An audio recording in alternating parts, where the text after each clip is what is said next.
I thought that if I wasn't the prettiest in the room, if I wasn't the most amazing at this sport, the strongest, the skinniest, the fittest, that I automatically felt, well, it's over. Oh well, now I'm just crap.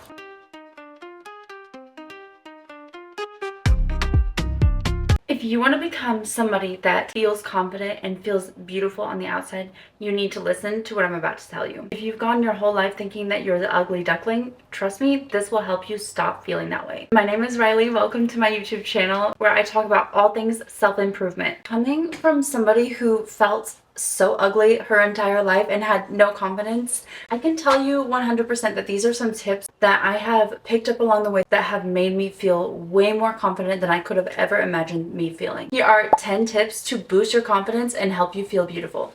Number 1 is to do something to kickstart your glow up journey. I promise you, looking better on the outside help you feel better on the inside too. This can be kind of fleeting, so you have to make sure that this is not where it ends. Number 2, do not take what people say about you to heart. Don't take it as 100% the truth. If someone compliments you and it makes you feel so good about yourself, and that's where you get your confidence from, is what people say, then I promise you the negative comments that you get will also equally affect you and bring you down. This is why it's so important to understand that what people think about you is just that, what they think about you. Nothing more, nothing less. It's their opinion of you. An opinion!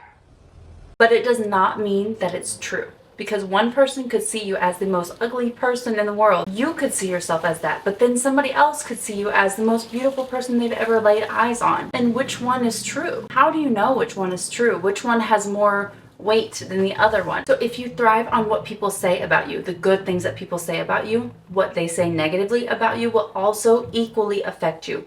There was also a video that went viral on TikTok. This lady was standing in the video, right?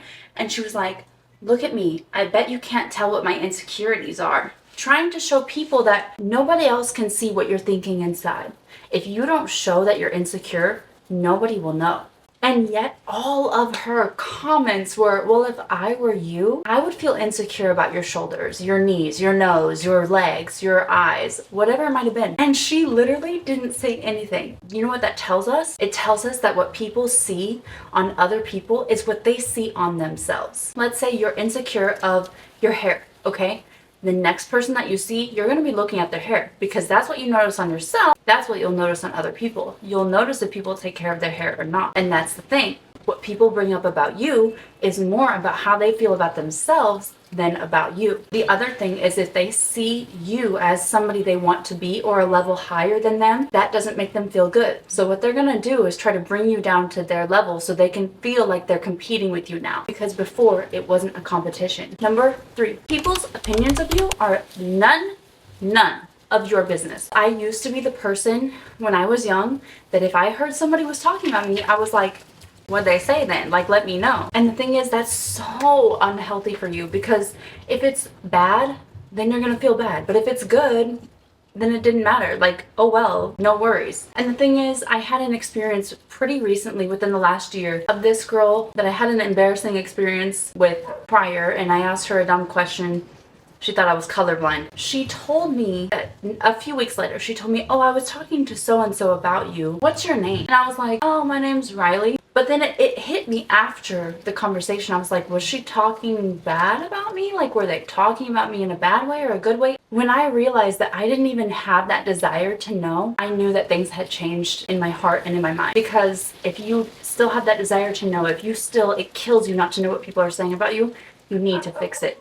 Understand that what people say about you is their own business and it has nothing to do with you. You don't have the right to know what they think about you or say about you. You just don't. And most of the time it makes you feel better if you don't know those things. That's why they say ignorance is bliss. Number 4, do not compare yourself with anyone else, okay? I used to be the worst person in the world about comparing herself to everyone else around her, and for some reason everyone would always win. I would just make myself feel horrible. But I love the analogy of looking at the moon and the stars. They're both beautiful but very different. Looking at the sun and the moon, they both do different things, but we love them for it. I think I came up with this. You don't buy a bouquet and say, oh, the roses in this bouquet are so beautiful, I'm just gonna throw everything else out because it looks ugly now compared to these roses. No, every single flower in that bouquet makes it look better, makes it come together, and it is beautiful that way. That's how we are as human beings. We're supposed to lift each other up and make each other feel beautiful and help each other shine, not bring each other down or compare ourselves and dim our own light. You need to understand that just because somebody else is beautiful, just because somebody else is pretty, just because somebody else is amazing at something doesn't mean that you are not beautiful. Does not mean that you are not pretty, and it does not mean that you can't get better. Instead of seeing them as competition or as devastating to you and you just feel like, oh well, I give up. Why? Start taking inspiration from people. Start befriending them, not to use them, but to understand, if this girl, if this woman is where I want to be, why don't I learn from her? Instead of being angry and insecure and making myself feel worse, why don't I just befriend her, be nice to her, and ask her, hey, can you show me how to do that? How did you glow up like that? Just take inspiration, and I promise you, every single thing that I have done in my life where I left the insecurity aside, where I left that feeling of comparison aside, it has been a key pivotal moment for me. And going along with that, number 5, I had to learn, and you have to learn this too, it's okay not to be perfect or not to be the best at something. Automatically, I thought that if I wasn't the prettiest in the room, if I wasn't the most amazing at this sport, the strongest, the skinniest, the fittest, the biggest butt, that I automatically felt, well, it's over. Oh well, now I'm just crap. I'm not worth anything to this whole room, so I just better leave. I'm out, man. That's not how that works. That's not how life works, because every single person has a different thing to add in this world. And if you are not adding something, then you are doing yourself a disservice. Number 6, learn to have a perspective of yourself that is detached. If you're bad at something, oh well, I can get better at it. If you're good at something, wow, I'm so glad I'm good at this. I'm just going to continue to hone in on that skill, on that thing that gives me that it factor, and I'm going to keep it. I'm going to do well for myself and continue doing better and better, improving myself. If you're not good at something, that is okay. No one is amazing at everything. And if you're not amazing at something, you can always learn to be better at it. I'm horrible at volleyball, but I was pretty good at tumbling, and I'm really good at glow-ups. I'm really good at a lot of other things, and that's fine because I have my own set of skills and you have your own set of skills. And together we can use that and bring each other up and build confidence instead of bringing ourselves or other people down. Do not say any I am statements like I'm the type of person who never does well. I don't have good luck. Stop. Cut that out. Because of the placebo effect, your mind will begin to see only the negative and make that come true. There's a game in the US called Slug Bug. That's what we call it. If you see a yellow Volkswagen Beetle, you hit the other person, you're like, Slug Bug. I had never played that game until I went with a friend, and I was like, what? Like, I never see any Volkswagen yellow Beetles, okay? And all of a sudden now, looking for them, having that in my mind, I saw so many that day. And that just goes to show you that your brain is so powerful. If you continue to say things negative about yourself, you're gonna reap what you sow. That is exactly what's gonna happen to you. You cannot keep saying negative things and expect a positive outcome. Going in to number 7, in that case, say positive affirmations about yourself. Speak life into yourself. Speak positive things. Speak your dream life into fruition, because that is how you do it. Manifestation might sound kind of crazy, but it's real. The more that you put positive things in your mind, the more that your eyes see positive things, the more that you can see it in your own life. You can see it coming true. That's what you need to do. Speak life into yourself, and I promise you, at first it's going to feel weird, but then it's going to get so good. Just watch how your life changes. Number 8, accept your flaws. Accept the fact that you have flaws. If you have something that really makes you insecure, and if you can afford to change it, go ahead and change it. As someone who has had multiple plastic surgeries, fillers, you name it, as someone who has gone through that, it does give you a boost of confidence, but please don't forget to change your mind. Change what's inside. You can get all the plastic surgery, all the filler you want in your face, in your body, but if you don't put that plastic surgery, that filler inside, nothing's gonna change. You're still gonna feel like that same person. You have to accept your flaws. If there's something that really bothers you, take your attention elsewhere. We see ourselves like a 30 times magnifying mirror, and we all know how bad those look. You can see every pore, everything. Other people see us just normal. We see our flaws so much more than other people do that it's so insane that we would even think they could see it. They're so worried about their own flaws that they don't even see or notice yours most of the time. And if they do, it's really not a big deal. If there is some way that you can take attention away from it,